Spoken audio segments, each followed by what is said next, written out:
question sur le nucléaire. En fait, moi je suis dans une école d'ingénieur et en fait, moi de ce que j'entends autour de moi, les gens n'arrivent pas à comprendre comment est-ce qu'on répond aux enjeux énergétiques et à cette transition sans composer avec une bonne partie de... Alors, une belle région pour ça. Ah oui, oui. Emblématique. Plus grande centrale d'Europe. Exactement. On pourrait, je ne m'étendrai pas là-dessus, on a parlé du trait de côte tout à l'heure. Vous savez que sur Gravelines, c'est un sujet. Donc, non mais, je ne sais pas si vous avez entendu la dernière fois la climatologue qui parlait de l'eau, à quel point aujourd'hui on est dans le déni des problèmes d'eau. C'est quand même le nucléaire est le premier utilisateur d'eau dans notre pays, avant l'agriculture. Hein. Il nous faut beaucoup d'eau pour refroidir des réacteurs. Et y compris, on a beaucoup de réacteurs qui sont sur des fleuves, et avec un sujet, si on a des sécheresses. Donc, mais c'est quoi les grandes options et les choix qu'on doit faire? Au jour d'aujourd'hui, on a la moitié de notre production nucléaire qui est à l'arrêt. La moitié. Ça s'est jamais vu. La moitié. C'est pour ça que les Français payent aujourd'hui les plus hauts prix pour l'électricité en Europe. Alors vous avez des mesures d'État pour bloquer l'augmentation des prix, mais ça veut dire qu'on paiera par nos impôts. On ne va pas se raconter d'histoire. D'accord ? Pourquoi ? Parce qu'en fait, comme on importe énormément d'électricité aujourd'hui, on subit les cours européens de l'électricité, et notamment qui sont liés au gaz. Il y a eu un article très bien dans le Figaro, donc vous voyez que c'est pas un repère de chevelu, mais qui était très bien, qui montrait que la France était le pays qui payait le plus cher son électricité aujourd'hui. Parce qu'on a la moitié de notre parc qui est à l'arrêt. On fait quoi par rapport à ça? C'est ça le sujet. Moi, je suis anti-nucléaire, c'est pas nouveau, mais je reconnais que notre pays, dans les années 70, il a été incroyable. On a décidé de construire 58 réacteurs, on l'a fait, avec de l'investissement public. On a formé les meilleurs ingénieurs, les meilleurs techniciens, les meilleurs ouvriers du monde. Incontestable. Et heureusement qu'ils sont là aujourd'hui, vu l'état de notre parc, et vu comment, y compris EDF, a changé sa gestion des ressources humaines, avec des sous-traitants, des gens à qui on arrête de demander d'être intelligents. Vous vous occupez de tel poste, vous n'avez pas le droit de regarder ce qui se passe de tel autre. Avant, c'était l'intelligence collective qui garantissait, qui était une garantie de sécurité. Aujourd'hui, on leur demande, si tu vois un problème à côté, tu n'as pas le droit de le dire. C'est totalement fou. Bon, bref, heureusement qu'ils sont là pour tenir le parc. Donc, au fond, on a quoi comme choix? On a le choix, qui est porté par toute une partie de la classe politique, et notamment le président sortant, qui est de construire des EPR. L'EPR aujourd'hui, vous le savez, c'est la Normandie, mais on a le droit de s'y intéresser. C'est, selon la Cour des comptes, 20 milliards d'euros, plus 17 milliards de surcoût. 17 milliards. On est passé de 3 à 20 milliards. Et ce truc-là n'est pas prêt de fonctionner, puisque vous avez vu qu'il y a des problèmes sur tous les EPR construits dans le monde. Celui-là a aussi des problèmes, donc je ne sais pas s'il sera en service avant des années, s'il ne devait jamais être en service. Plus de 10 ans de retard, 17 milliards de trucs.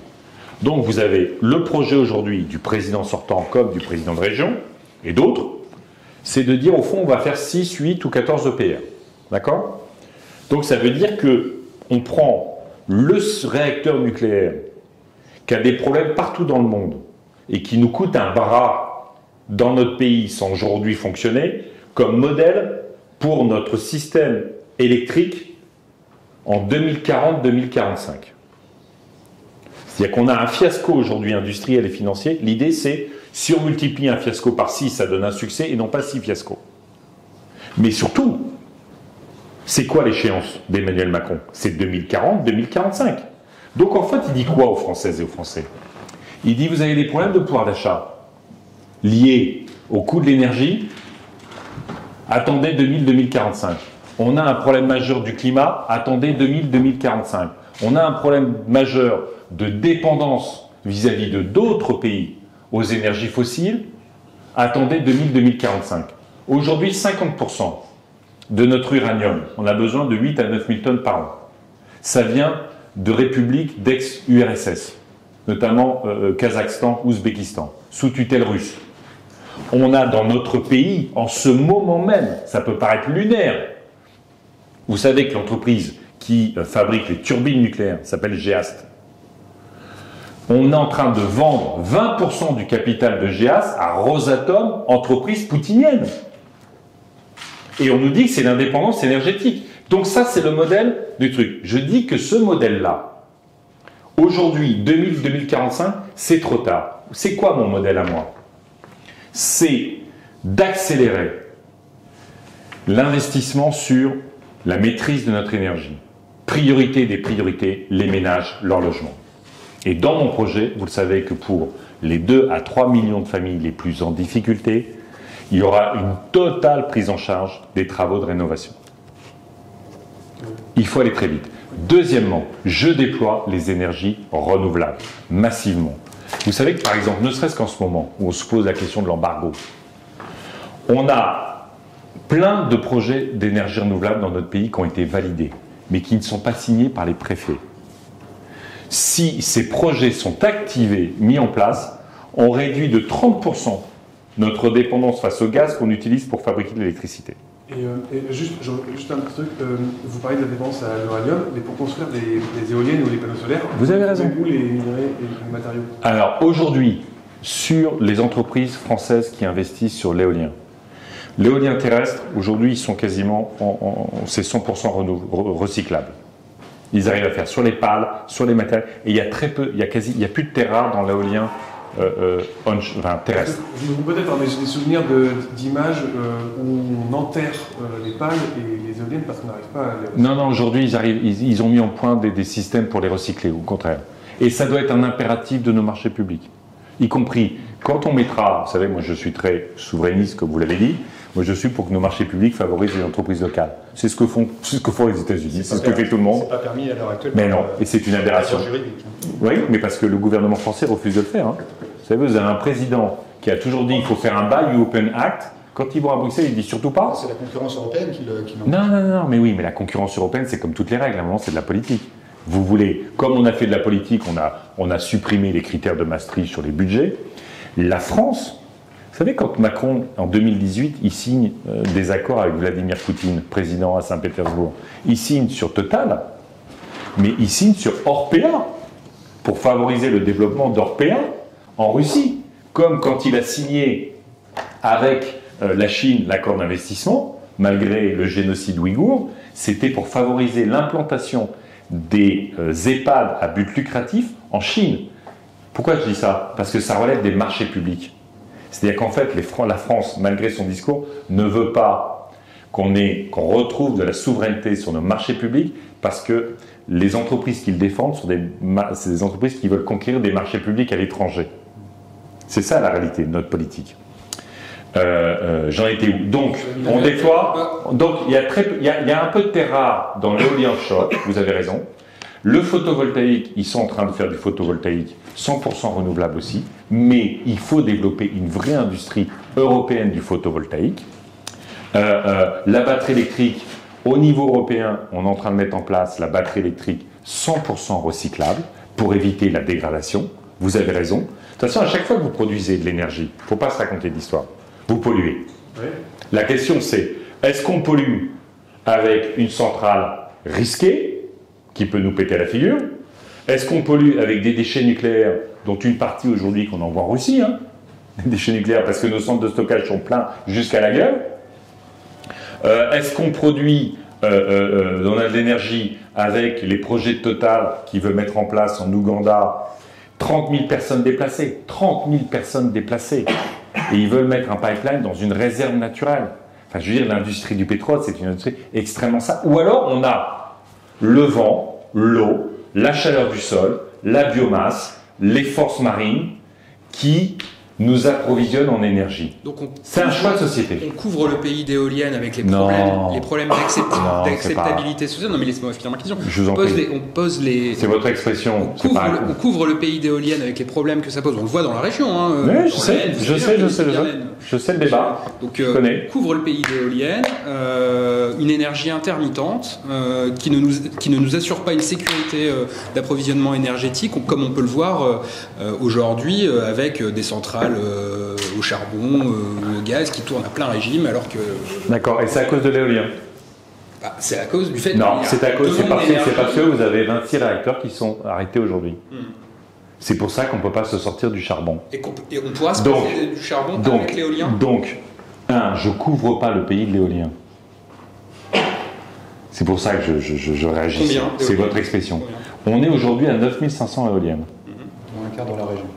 Pardon? Dans un quart dans la région. Un quart déjà. Oui, je sais, vous savez, je suis picard. Donc Oui, je sais parfois la concentration.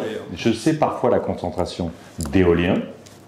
Et parfois, je reconnais qu'elle est aberrante. Je reconnais que parfois, il y en a trop. Donc, moi, je veux que dans notre pays, dans l'ensemble, il y ait 3000 éoliennes en plus.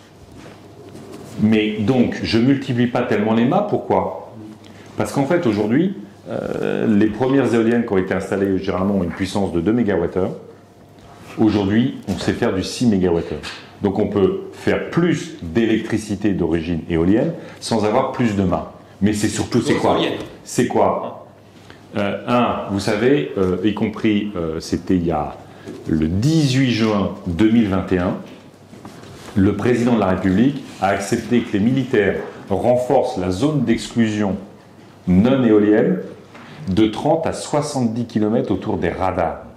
C'est-à-dire qu'en fait, vous avez toute une partie du territoire où on pourrait faire de l'éolien plus facilement qu'ils ont trouvé l'armée pour bloquer l'éolien. Ça n'existe dans aucun pays européen. Je ne sais pas, on doit avoir un sujet avec les radars, parce que si franchement, une éolienne à 120 mètres, à 70 km, ça pose un problème au radar, c'est qu'on a vraiment un problème en fait. Parce que ça n'existe dans aucun autre pays européen. Mais surtout... Sur le radar civil, on est beaucoup moins instinctif que dans le reste de l'Europe. Pour le coup, ouais. c'est l'évaluation civique. Oui. Ouais. Donc vous voyez que c'est plutôt du côté de l'armée. Ce que je veux dire, c'est que moi, c'est quoi mon approche? La question, c'est pas de mettre de l'éolien partout.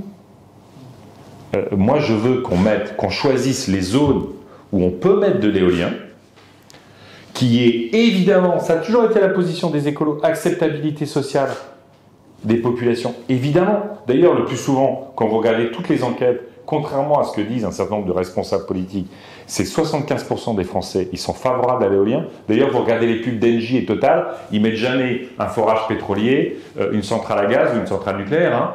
Ils mettent des éoliennes. Je veux dire, s'ils le font en termes d'image, c'est qu'il y a une bonne réception. Et y compris, c'est le taux d'approbation de l'éolien et de même force là où il y en a. Après, je vous dis, moi je viens de l'Aisne, j'étais la dernière fois à Montcornet visiter un paysan bio qui a fait un travail incroyable.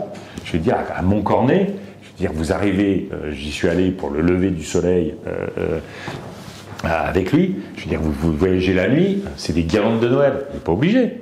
Y compris aujourd'hui, on sait parfaitement, on n'a pas besoin de mettre de spots, enfin je ne sais pas comment on appelle ça, les systèmes pour protéger des balises. On n'est pas obligé, on peut avoir des détecteurs de mouvement qui permettent de... Bon, bref. RTE, qui est le réseau des transports d'électricité, qui fait des scénarios énergétiques. L'ADEME, on a la même chose au niveau européen. Aujourd'hui, on peut faire des scénarios 100% renouvelables. Parce que la question, c'est pas une énergie renouvelable qui remplace toutes les autres. Parce qu'à ce moment-là, ça sera aberrant. C'est un mix. Nos premières énergies renouvelables dans notre pays, c'est l'hydraulique et la biomasse. Ça n'est pas intermittent. Vous avez la géothermie. On a parlé tout à l'heure des pompes à chaleur, je ne sais plus qui en parlait. Ça n'est pas... C'est une magnifique aujourd'hui. D'ailleurs, on va aider à soutenir l'installation des pompes à chaleur. Mais en réalité, aujourd'hui, c'est une pompe à chaleur, ça coûte moins cher qu'une chaudière gaz. Mais il faut soutenir la conversion, y compris pour notre indépendance vis-à-vis du gaz. Et c'est de l'éolien offshore. Enfin, l'appel d'offres sur Dunkerque, on sort de l'éolien offshore à combien? 51, 52 euros le mégawattheure. Le PR de Flamanville, on est déjà 120. Hein. Et on a une éolienne offshore dans notre pays, connectée. Une éolienne offshore. Il y en a 5400 en mer du Nord et en Manche. 5000. Vous en mettez combien, vous? Faut développer, mais une bonne partie de mes éoliennes, elles sont offshore. Ce que je veux dire, c'est que, et y compris en mer du Nord, en Manche, ça se passe très bien avec les pêcheurs. Ça se passe très bien avec les pêcheurs. Donc on a, et on est le pays européen, vous le savez, le seul pays européen qui ne respecte pas ses objectifs en matière d'énergie renouvelable. Et donc moi, je veux déployer les énergies renouvelables. C'est équilibré, c'est résilient en termes de système électrique. Et au fur et à mesure, ça prendra 20 ans, ça prendra 25 ans, on fermera les réacteurs nucléaires les plus vieux, les plus dangereux. Moi, ma stratégie, vous avez bien compris, c'est que je ne construis pas de nouveaux réacteurs, mais si les Français le décident et que j'arrive au pouvoir, je ne ferme pas de réacteurs nucléaires en arrivant. Je mets en place le système électrique qui crée le plus d'entreprises, qui fournit une électricité moins chère, qui nous permet d'agir maintenant contre le dérèglement climatique. Et petit à petit, on fermera les centrales nucléaires en trop.